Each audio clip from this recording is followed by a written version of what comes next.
ಆತ್ಮೀಯ ವಿದ್ಯಾರ್ಥಿಗಳೇ, ಈ ದಿನ ದ್ವಿತೀಯ ಪಿಯುಸಿಯ 4ನೇ ಅಧ್ಯಾಯದ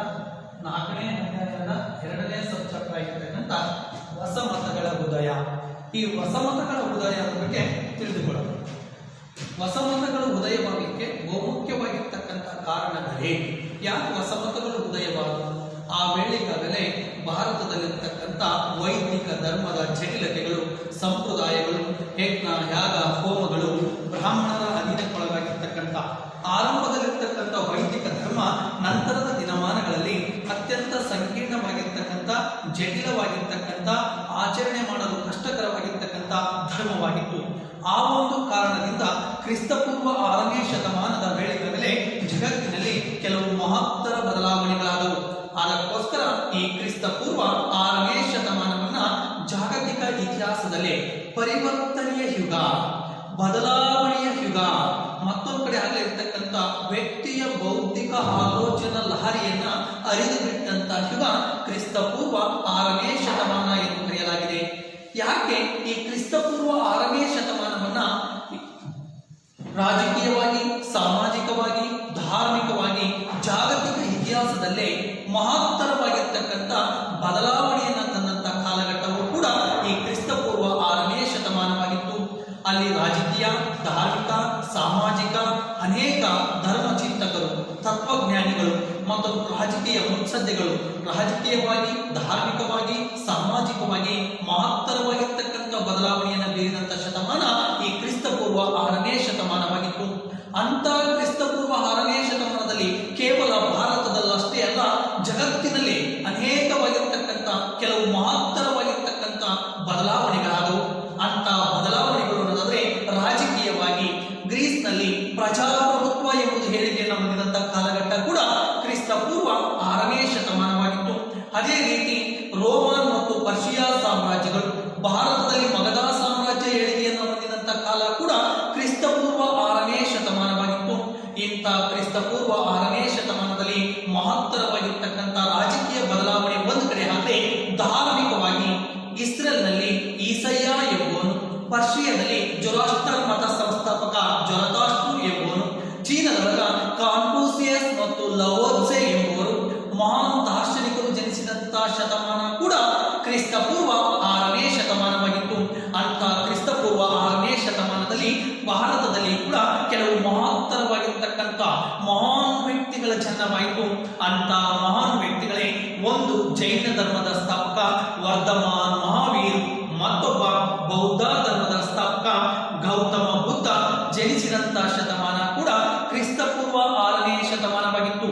ಆ ಒಂದು ಕಾರಣದಿಂದಲೇ ನಾವು ಕ್ರಿಸ್ತಪೂರ್ವ 6ನೇ ಶತಮಾನವನ್ನ ಜಾಗತಿಕ ಇತಿಹಾಸದಲ್ಲಿ ಬದಲಾವಣೆಯ ಶತಕ ಅಥವಾ ಆಶ್ಚರ್ಯಕರ ಶತಕ ಅಥವಾ ಪರಿವರ್ತನೆಯ ಶತಕ, ಮನುಷ್ಯನ ಬೌದ್ಧಿಕ ಆಲೋಚನಾ ಲಹರಿಯ ಮೇಲೆ ಉಕ್ಕಿನ ಪರದೆಯನ್ನಾಕಲಾಗಿತ್ತು. ಧರ್ಮ ಎಂಬ 2 ಅಕ್ಷರದಲ್ಲಿ ಇಡೀ ಮನುಕುಲವನ್ನ ಬಂಧಿಸುವಂತ ವ್ಯವಸ್ಥೆಯನ್ನ ಮಾಡಲಾಗಿತ್ತು. ಅಂತ ಸಂದರ್ಭದ ವೇಳೆಗೆ ಮುಕ್ತಿಯನ್ನ ಪಡೆಯುವುದಕ್ಕೆ ವ್ಯಕ್ತಿಯನ್ನ ಅನೇಕ ಆಚರಣೆಗಳನ್ನು ಅನುಸರಿಸಬೇಕನ್ನೋ ವೈದಿಕ ಧರ್ಮದ ಸಿದ್ಧಾಂತಗಳಿತ್ತು. ಅದಕ್ಕಿಂತ ಸರಳವಾಗಿರ್ತಕ್ಕಂಥ ಶ್ರೀಸಾಮಾನ್ಯನು ಸುಲಭವಾಗಿ ಮೋಕ್ಷವನ್ನ ಪಡೆಯುವುದಕ್ಕೆ ಆಗಲೇ ಮಾರ್ಗಗಳನ್ನು ಕೊಟ್ಟಂತವೆ ಈ ಹೊಸ ಧರ್ಮಗಳಾಗಿದ್ದವು. ಅಂತ 2 ಹೊಸ ಧರ್ಮಗಳಲ್ಲಿ ಒಂದು ಜೈನ ಧರ್ಮ, ಮತ್ತೊಂದು ಬೌದ್ಧ ಧರ್ಮ. ಇವು ಕ್ಷತ್ರಿಯರಿಂದ ಪ್ರಾರಂಭವಾಗಿರ್ತಕ್ಕಂಥ ಧರ್ಮಗಳಾಗಿದ್ದವು. ಅಂತ ಹೊಸ ಮತಗಳ ಉದಯ ಅನ್ನೋದಿದ್ದು ಈ ದಿನದ ನಮ್ಮ ಅಧ್ಯಾಯ. ಈ ಹೊಸ ಮತಗಳ ಉದಯವಾಗಲಿಕ್ಕೆ ಮತ್ತೊಂದು ಅಂಶವನ್ನು ನೋಡೋದಾದ್ರೆ ಪೀಠಿಕೆ ಏನು ಅನ್ನೋದಾದ್ರೆ, ಯಾಕೆ ಹೊಸ ಮತಗಳು ಉದಯವಾದವು? ಆ ವೇಳೆಗಾಗಲೇ ಇರ್ತಕ್ಕಂಥ ವೈದಿಕ ಧರ್ಮದಿಂದ ಹೊರತಾಗಿ ಹೊಸ ಮತಗಳು ಉದಯ ಯಾಕಾದವು ಅನ್ನೋದಾದ್ರೆ, ಶ್ರೀಸಾಮಾನ್ಯ ವರ್ಗದ ವ್ಯಕ್ತಿ ಅಥವಾ ಕೆಳವರ್ಗದ ವ್ಯಕ್ತಿ ಅಥವಾ ಮಧ್ಯಮ ವರ್ಗದ ವ್ಯಕ್ತಿ ಮೋಕ್ಷವನ್ನ ಪಡೆಯಬೇಕಾದ್ರೆ ಅದಕ್ಕೂ ಮೊದಲಿರ್ತಕ್ಕಂಥ ವೈದಿಕ ಧರ್ಮ ಅನ್ನೋದಕ್ಕಿಂತ ಅದು ಮೊದಲು ಸರಳವಾಗಿತ್ತು, ಸುಲಭವಾಗಿತ್ತು. ಬರುತ್ತಾ ಬ್ರಾಹ್ಮಣರ ಪ್ರಭಾವಕ್ಕೊಳಗಾಗಿರ್ತಕ್ಕಂಥ ಪುರೋಹಿತ ವರ್ಗದ ಪ್ರಾಬಲ್ಯಕ್ಕೊಳಗಾಗಿರ್ತಕ್ಕಂಥ ಈ ವೈದಿಕ ಧರ್ಮ ಅನ್ನೋದಕ್ಕಿಂತ ಜಟಿಲತೆಗೊಳಗಾಯಿತು. ಆಗ ಮನುಷ್ಯನಿಗೆ ಕೇವಲ ಪುರೋಹಿತ ವರ್ಗದವರು ಅಥವಾ ಬ್ರಾಹ್ಮಣರು ಸರ್ವಶ್ರೇಷ್ಠ ಎಂಬ ಮನೋಭಾವ ಅವರಲ್ಲಿ ಬಂದಿತ್ತು. ಯಾವಾಗ ವೈದಿಕ ಧರ್ಮದ ಕಠಿಣತೆ, ಆ ಜಟಿಲತೆ, ಆ ಸಂಕೀರ್ಣತೆಗಳು ಪ್ರತಿಯೊಬ್ಬ ವ್ಯಕ್ತಿಯು ಆಚರಣೆ ಮಾಡಕ್ಕಾಗದೇ ಇರ್ತಕ್ಕಂಥ ಗೊಂದಲಗಳು ನಮಗಿತ್ತು. ಆ ಗೊಂದಲಗಳೇ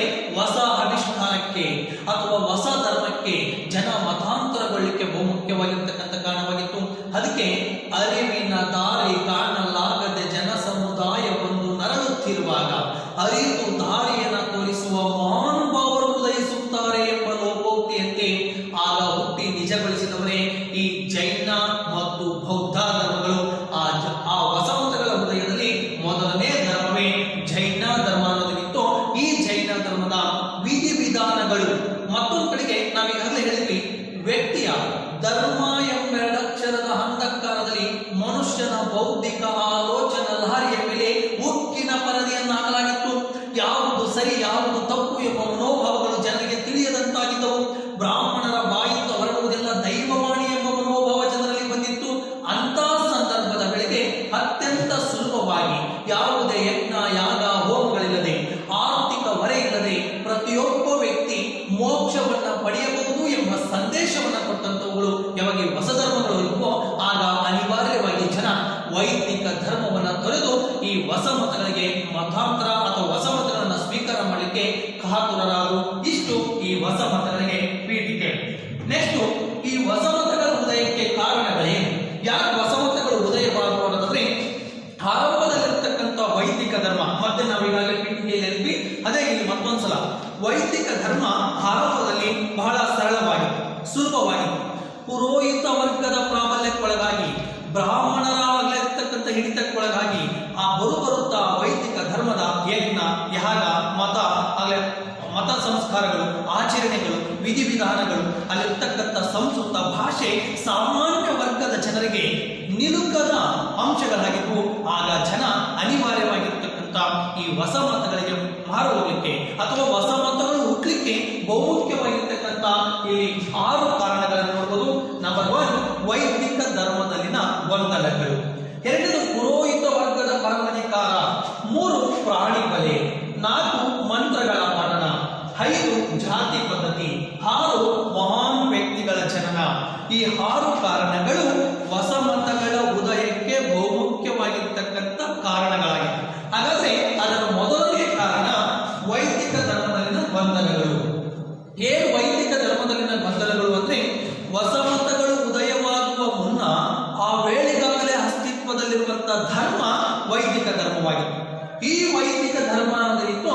ಈ ವೈದಿಕ ಧರ್ಮ ನಂತರ ಅದರಲ್ಲಿರ್ತಕ್ಕಂಥ ಪುರೋಹಿತ ವರ್ಗದವರ ಪ್ರಾಬಲ್ಯಕ್ಕೆ ಒಳಗಾಗಿ ಅನೇಕ ಗೊಂದಲಗಳು ಉಂಟಾದವು.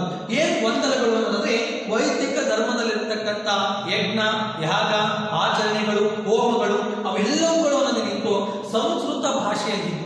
ಆ ಸಂಸ್ಕೃತ ಭಾಷೆಯಲ್ಲಿರುವಂತಹ ಸಂದರ್ಭದಲ್ಲಿ ಈ ವೈದಿಕ ಧರ್ಮದಲ್ಲಿರ್ತಕ್ಕಂಥ ಪುರೋಹಿತ ವರ್ಗದವರು ತಾವೇಳಿದ್ದೇ ಅಂತಿಮ, ತಮ್ಮದೇ ಆಗಲೇ ಇರ್ತಕ್ಕಂಥ ತಾವು ಮಾತ್ರ ಶ್ರೇಷ್ಠರು, ತಾವು ಸರಸ್ವತಿ ಪುತ್ರರು ಎಂಬ ಮನೋಭಾವ ಏನಿತ್ತು, ಅದರಲ್ಲಿ ಅನೇಕ ಗೊಂದಲಗಳು ಉಂಟಾದವು.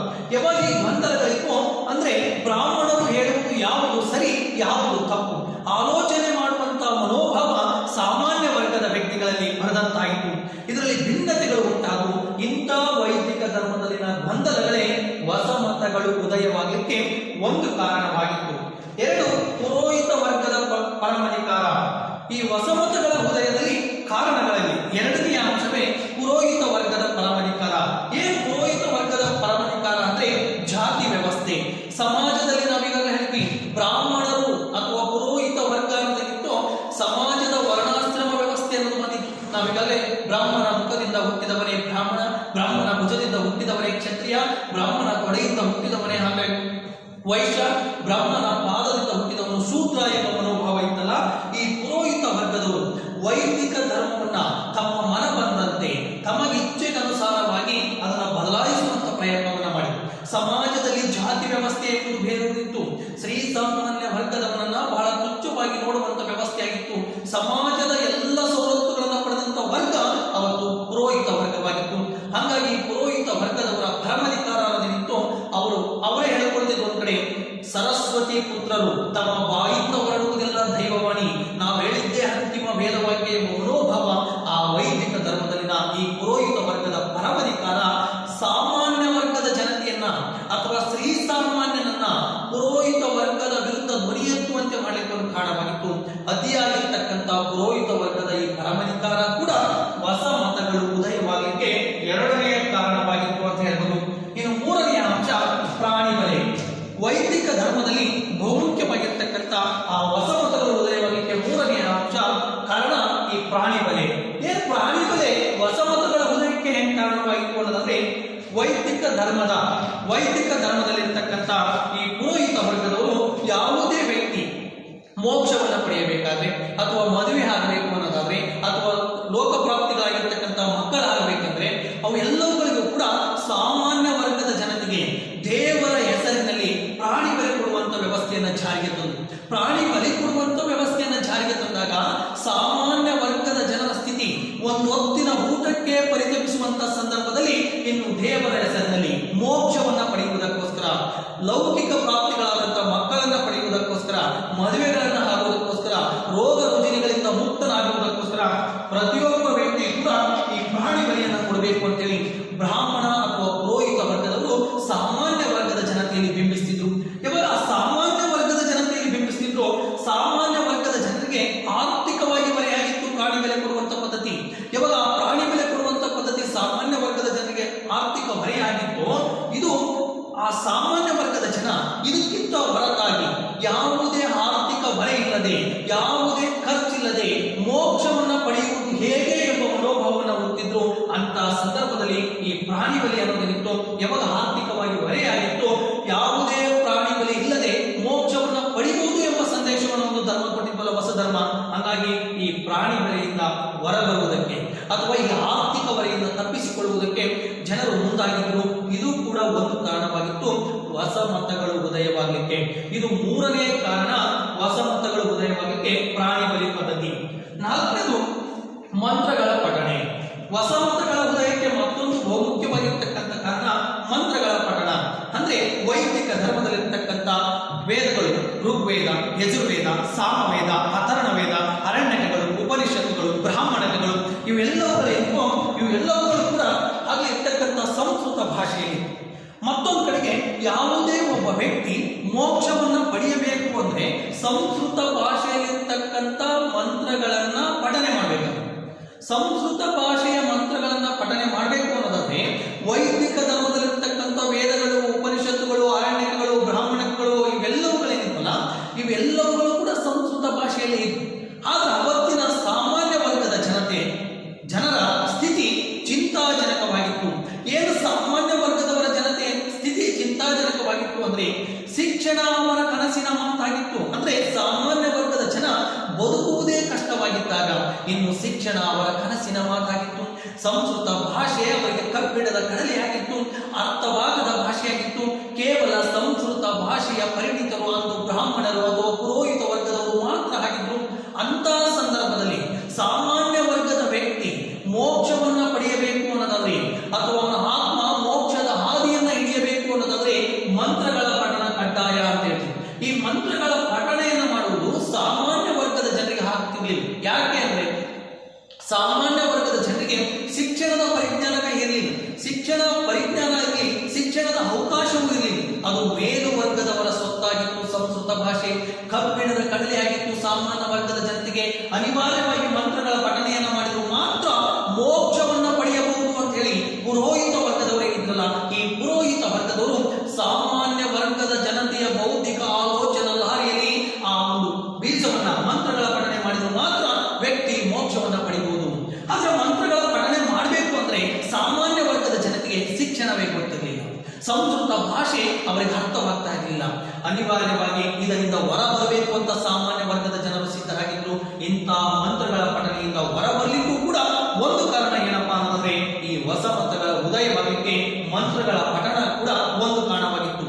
ಒಂದು ವೇಳೆ ಅವತ್ತೇನಾದರೂ ವೈದಿಕ ಧರ್ಮದಲ್ಲಿನ ಪುರೋಹಿತ ವರ್ಗದವರು ಮಂತ್ರಗಳ ಪಠಣ ಅವಶ್ಯಕತೆ ಇಲ್ಲ ಅನ್ನೋದಾದ್ರೆ ವೈದಿಕ ಧರ್ಮದಲ್ಲಿರ್ತಕ್ಕಂಥ ಯಾವೊಬ್ಬ ಜನರು ಕೂಡ ಹೊಸ ಮತಗಳಿಗೆ ಮತಾಂತರಗೊಳ್ಳುವ ಅವಶ್ಯಕತೆ ಇರಲಿಲ್ಲ.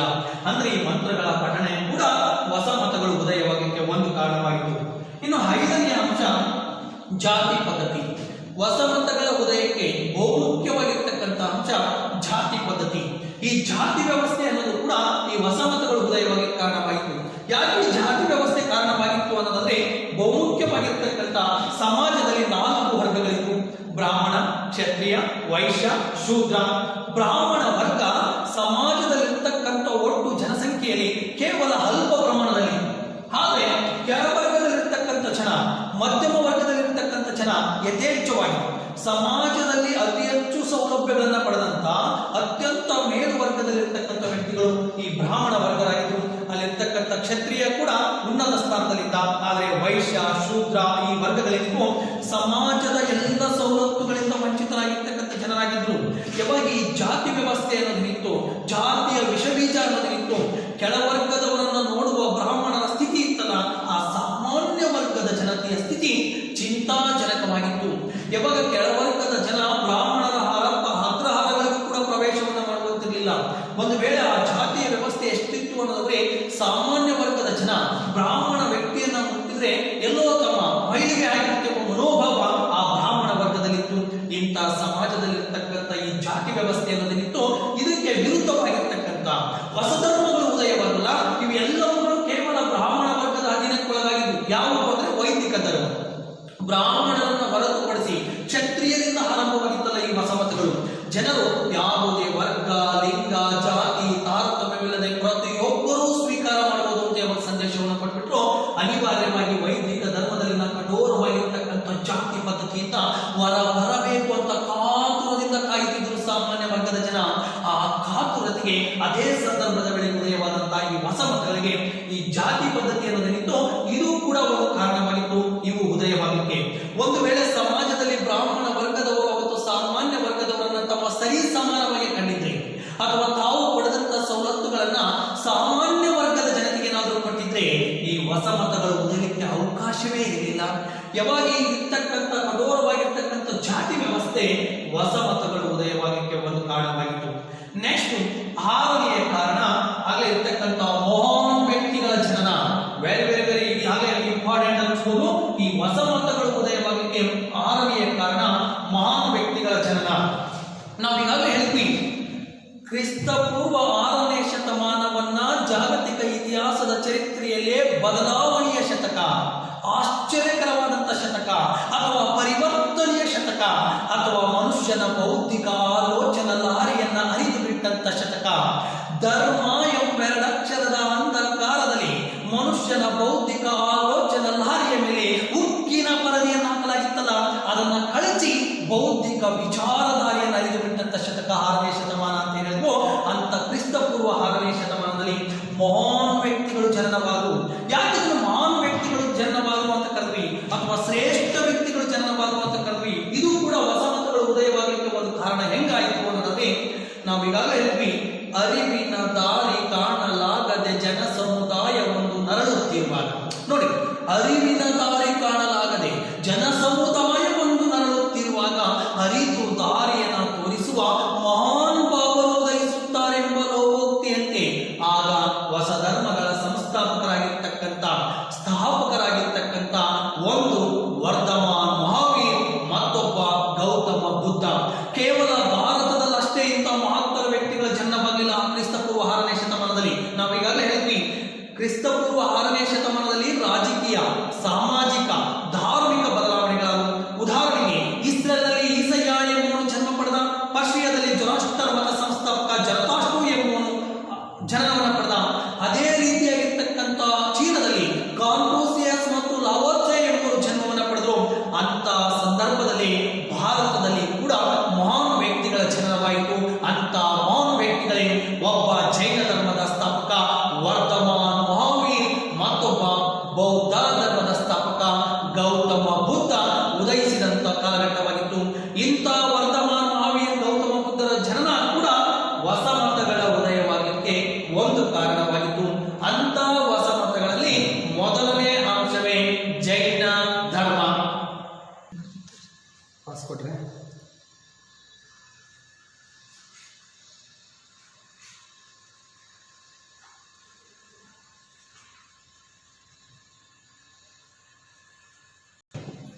ಈ ಹೊಸ ಮತಗಳ ಉದಯದಲ್ಲಿ ನಾವೀಗಲೇ ನೋಡಿದ್ವಿ 2 ಧರ್ಮಗಳು, ಒಂದು ಜೈನ ಧರ್ಮ, ಮತ್ತೊಂದು ಬೌದ್ಧ ಧರ್ಮ.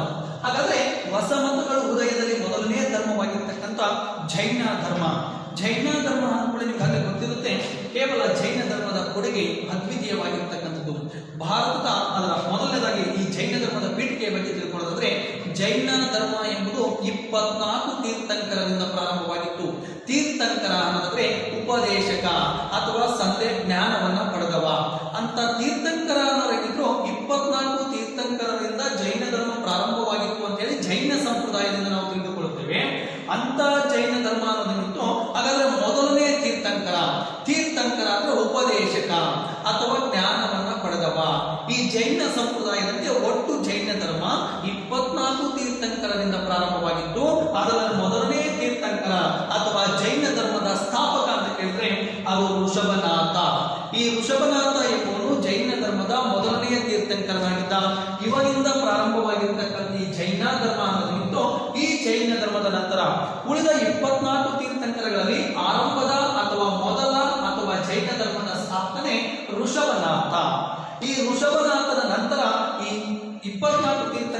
ಮತ್ತೊಂದು ಬಹುಮುಖ್ಯವಾಗಿರ್ತಕ್ಕಂಥ ತೀರ್ಥಂಕರ ಅನ್ನೋದಾದ್ರೆ ಅವನೇ 23ನೇ ತೀರ್ಥಂಕರ ಪಾರ್ಶ್ವನಾಥ. ಪ್ರೊಫೆಸರ್ ಜಾಕೋಬಿ ಅವರ ಪ್ರಕಾರ ಜೈನ ಧರ್ಮದ ಸ್ಥಾಪಕರಲ್ಲಿ ಬಹುಮುಖ್ಯವಾಗಿರ್ತಕ್ಕಂಥ 24 ತೀರ್ಥಂಕರರಲ್ಲಿ ಇಬ್ಬರು ಅತಿ ಮುಖ್ಯವಾದವರು ಅಂತ ಹೇಳ್ತಾರೆ. ಅವನೇ 23ನೇ ತೀರ್ಥಂಕರನಾಗಿರ್ತಕ್ಕಂಥ ಪಾರ್ಶ್ವನಾಥ, 24ನೇ ತೀರ್ಥಂಕರನಾಗಿರ್ತಕ್ಕಂಥ ವರ್ಧಮಾನ್ ಮಹಾವೀರ್ ಎಂಬುವರು ಬಹುಮುಖ್ಯವಾಗಿರ್ತಕ್ಕಂಥ ವ್ಯಕ್ತಿಗಳು. ಅಲ್ಲಿ ಇತಿಹಾಸಕಾರ ಪ್ರೊಫೆಸರ್ ಜಾಕೋಬಿ ಮತ್ತೊಂದು ಅಂಶವನ್ನು ವ್ಯಕ್ತಪಡಿಸ್ತಾನೆ. ನಿಜವಾದ ಜೈನ ಧರ್ಮದ ಸ್ಥಾಪಕ 23ನೇ ತೀರ್ಥಂಕರ. ಯಾಕೆ 23ನೇ ತೀರ್ಥಂಕರನೇ ನಿಜವಾದ ಜೈನ ಧರ್ಮದ ಸ್ಥಾಪಕ ಅಂತ ಕರೀತಾರೆ ಇತಿಹಾಸಕಾರ ಪ್ರೊಫೆಸರ್ ಜಾಕೋಬಿ ಅನ್ನೋದಾದ್ರೆ, ವರ್ಧಮಾನ್ ಮಹಾವೀರ್ ಅಂದ್ರೆ 24ನೇ ತೀರ್ಥಂಕರ ಏನಿದ್ದಲ್ಲ, ಆ ವರ್ಧಮಾನ್ ಮಹಾವೀರನಿಗಿಂತ 250 ವರ್ಷಗಳ ಕಾಲ ಮೊದಲೇ ಇರ್ತಕ್ಕಂಥ ತೀರ್ಥಂಕರ 23ನೇ ತೀರ್ಥಂಕರನಾಗಿದ್ದ. ಇಂಥ 23ನೇ ತೀರ್ಥಂಕರನಾಗಿರ್ತಕ್ಕಂಥ ಪಾರ್ಶ್ವನಾಥ ಎಂಬುವನಿದ್ದು ಈ ಪಾರ್ಶ್ವನಾಥ ಎಂಬುವನು ಹಾಗಲೇ ಇವನ ಮಹಾವೀರನಿಗಿಂತ 250 ವರ್ಷಗಳ ಕಾಲ ಹಿಂದೆ ಜೀವಿಸಿದ್ದ. ಇವನು ನಿಜವಾದ ಬಾನರಸ ಕ್ಷತ್ರಿಯ ಹರಸ ಅಶ್ವಸೇನನ ಮಗ. ಅಂದ್ರೆ ಪಾರ್ಶ್ವನಾಥನ ತಂದೆ ಬಾನರಸ ಕ್ಷತ್ರಿಯ ಹರಸ ಅಶ್ವಸೇನನ ಮಗ. ಮತ್ತಿವನ ತಾಯಿ ಅನ್ನೋದು ಪ್ರಭಾವತಿ. ಇವನ ತಾಯಿ ಪ್ರಭಾವತಿ ಬಾನರಸ ಕ್ಷತ್ರಿಯ ರಾಜ ಅಶ್ವಸೇನನ ಮಗನೇ ಜೈನ ಧರ್ಮದ 23ನೇ ತೀರ್ಥಂಕರ ಪಾರ್ಶ್ವನಾಥನಾಗಿದ್ದ. ಇಷ್ಟೆಲ್ಲ ಐತಿಹಾಸಿಕ ದಾಖಲೆಗಳಿದ್ದರೂ ಇವನನ್ನ ಕೇವಲಿನ್ ಅಥವಾ ಜ್ಞಾನವನ್ನ ಪಡೆದವನು.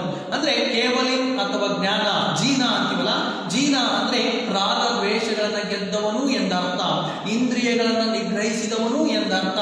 ಇವನು ಆಗಲೇ ಇರ್ತಕ್ಕಂಥ 4 ಸಂದೇಶಗಳನ್ನ ಕೊಟ್ಟ. 1 ಅಹಿಂಸೆ, 2 ಸತ್ಯ, 3 ಕಳ್ಳತನ ಮಾಡದಿರುವುದು ಅಂದ್ರೆ ಆಸ್ತಿಯ.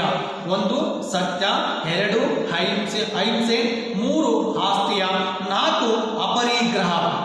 ಅಂದ್ರೆ ಪ್ರತಿಯೊಬ್ಬ ವ್ಯಕ್ತಿಯೂ ಕೂಡ ಜೈನ ಧರ್ಮದ 4 ಸಂದೇಶಗಳನ್ನು ಕೊಟ್ಟಂತ ವ್ಯಕ್ತಿ 23ನೇ ತೀರ್ಥಂಕರನಾಗಿರ್ತಕ್ಕಂಥ ಈ ಪಾರ್ಶ್ವನಾಥ. ಹಾಗಾದ್ರೆ ವರ್ಧಮಾನ್ ಮಹಾವೀರ ಈ 4 ಸಂದೇಶಗಳು ಅಂದ್ರೆ ಸತ್ಯ, ಅಹಿಂಸೆ, ಆಸ್ತಿಯ, ಅಪರಿಗ್ರಹವಿತ್ತು ಈ 4 ಸಂದೇಶಗಳ ಜೊತೆಗೆ 5ನೇ ಅಂಶವನ್ನು ಸೇರಿಸಿದ. ಅಂದ್ರೆ ನಿಜವಾಗಲೂ ನಾವು ಜೈನ ಧರ್ಮದ ಬಗ್ಗೆ ತಿಳಿದುಕೊಳ್ಳುವುದಕ್ಕೆ ನಾವೀಗಾಗಲೇ ಹೇಳ್ತೀವಿ ಜೈನ ಧರ್ಮ ಎಷ್ಟು ಯಶಸ್ವಿಯಾಗಿತ್ತು ಅನ್ನೋದಾದ್ರೆ. ಹಾಗೆ ಭಾರತ ಸ್ವತಂತ್ರ ಹೋರಾಟದಲ್ಲಿ ಕೂಡ ಮಹಾತ್ಮ ಗಾಂಧೀಜಿಯವರು ಅಹಿಂಸೋ ಪರಮೋ ಧರ್ಮ ಎಂಬ ಸಂದೇಶ ಏನಿತ್ತು, ಜೀವ ಕೊಡುವ ಹಕ್ಕು ನಮಗಿಲ್ಲ ಅಂದ್ರೆ ಜೀವ ತೆಗೆಯುವ ಹಕ್ಕು ನಮಗಿಲ್ಲ ಎಂಬ ಸಂದೇಶವನ್ನು ಕೊಟ್ಟಿದ್ದು ಕೂಡ ಈ ಜೈನ ಧರ್ಮ ಅಂತ ಹೇಳ್ಬೋದು. ಅಂತ ಜೈನ ಧರ್ಮದ 23ನೇ ತೀರ್ಥಂಕರ ಪಾರ್ಶ್ವನಾಥ, ಇವನ ತಂದೆ ಬಾನರಸ ಕ್ಷತ್ರಿಯ ರಾಜ ಅಶ್ವಸೇನ, ತಾಯಿ ಪ್ರಭಾವತಿ. ಇವರ ಅನುಯಾಯಿಗಳು ಅನ್ನೋದು ಇದರ ಪೂಜ್ಯ ಸ್ಥಳ ಬಸದಿ ಜೈನ ಧರ್ಮದ ಪೂಜ್ಯ ಸ್ಥಳ ಆಗಿತ್ತು. 1 ಮಾರ್ಕ್ಸ್ಗೆ ಜೈನ ಧರ್ಮದ 23ನೇ ತೀರ್ಥಂಕರ ಯಾರು ಅಂದ್ರೆ ಪಾರ್ಶ್ವನಾಥ. ಆ ಜೈನ ಧರ್ಮದ ಚಿಹ್ನೆ ಯಾವುದು ಅಂದ್ರೆ ಸ್ವಾಸ್ತಿಕ್ ಅಥವಾ ಅಭಯ ಹಸ್ತ ಅದರ ಚಿಹ್ನೆ ಆಗಿತ್ತು. ಅದರ ಪೂಜ್ಯ ಸ್ಥಳ ಯಾವುದು ಅಂದ್ರೆ ಬಸದಿ ಅಂತ ಹೇಳುವುದು. ಇಷ್ಟು ಆಗಲೇ ಈ ಜೈನ ಧರ್ಮದ 23ನೇ ತೀರ್ಥಂಕರ. ಆಗಲೇ ಈ ಧರ್ಮದ ಚಿಹ್ನೆ ಸ್ವಾಸ್ತಿಕ್, ಇದರ ಪೂಜ್ಯ ಸ್ಥಳ ಬಸದಿ ಎಂಬುದಕ್ಕಿತ್ತು. ಇವು ಬಹುಮುಖ್ಯವಾಗಿರ್ತಕ್ಕಂಥ ನಮಗೆ ಪರೀಕ್ಷಾ ದೃಷ್ಟಿಯಿಂದ 1 ಅಂಕಕ್ಕೆ ಕೇಳುವಂತಹ ಅಂಶಗಳು.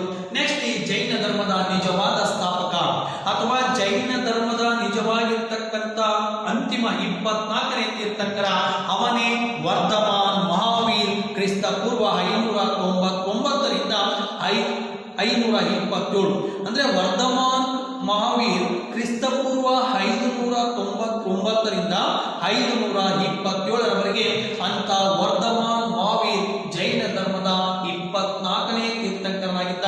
ಮುಂದಿನ ತರಗತಿಯಲ್ಲಿ ಆ ವರ್ಧಮಾನ್ ಮಹಾವೀರನ ಬಾಲ್ಯ ಜೀವನ, ಜೈನ ಧರ್ಮದ ತತ್ವಗಳು, ಜೈನ ಧರ್ಮದ ಕೃತಿಗಳು, ಜೈನ ಧರ್ಮದ ಪಂಥಗಳು, ನೆಕ್ಸ್ಟ್ ಜೈನ ಧರ್ಮ ಜಗತ್ತಿಗೆ ಕೊಟ್ಟಂತ ಕೊಡುಗೆಗಳು ಅವನ್ನ ಮುಂದಿನ ತರಗತಿಯಲ್ಲಿ ಅಭ್ಯಾಸಿಸೋಣ. ಇಷ್ಟು ಜೈನ ಧರ್ಮ ನಿಮ್ಗೆ ಅರ್ಥ ಆಗಿರ್ಬೋದು ಅನ್ಕೊಂಡಿದ್ದೀನಿ. ಜೈನ ಧರ್ಮದ ಆರಂಭದ ಕಾರಣ, ಹೊಸಮತಗಳ ಉದಯಕ್ಕೆ ಕಾರಣಗಳು, ನೆಕ್ಸ್ಟ್ ಹೊಸಮತಗಳ ಉದಯವಾಗಕ್ಕೆ ಜೈನ ಧರ್ಮದಲ್ಲಿರ್ತಕ್ಕಂಥ ಆರಂಭದ ತೀರ್ಥಂಕರರು, ಇಷ್ಟು ಬಗ್ಗೆ ಈ ತರಗತಿಯಲ್ಲಿ ನೋಡಿದ್ವಿ. ಮುಂದಿನ ತರಗತಿಯಲ್ಲಿ ಜೈನ ಧರ್ಮದ 24ನೇ ತೀರ್ಥಂಕರ ವರ್ಧಮಾನ್